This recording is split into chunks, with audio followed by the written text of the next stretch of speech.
Good morning guys! Ayan, welcome na naman sa ating mini vlog. Ayan guys, as you can see, nagpe-prepare na ako ng mga damit ng bata. Kasi guys, malapit na po tayo sa 8th month natin at malapit na rin tayo sa ating due date. As a first time mom, wala ako masyadong idea kung paano. Bukod sa binigyan lang ako ng list ng mga dadalayin sa hospital bag. So, syempre, as a first time mom, gusto ko rin maging prepared para sa anak ko.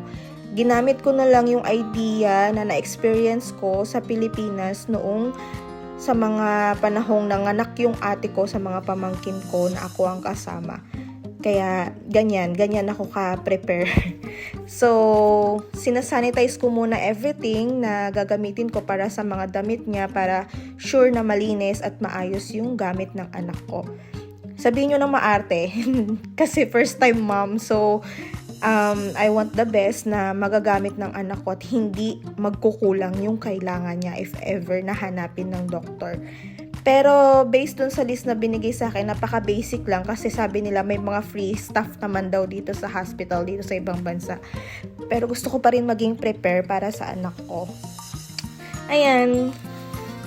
Pinrepare ko na siya, nilagyan ko rin siya ng mga label and description kasi minsan yung husband natin wala rin siyang idea, di ba? Like sa akin, first time dad siya, so hindi niya alam din kung paano i-handle lahat.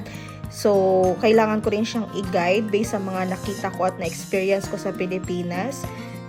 Yan, nilagyan ko ng label and description bawat ziplock, bawat bag para if ever hingiin ng doctor sa kanya, naka-prepare na at kukunin na lang niya yung bag. Bubuksan na lang niya, doon niya kukunin para maibigay doon sa doctor.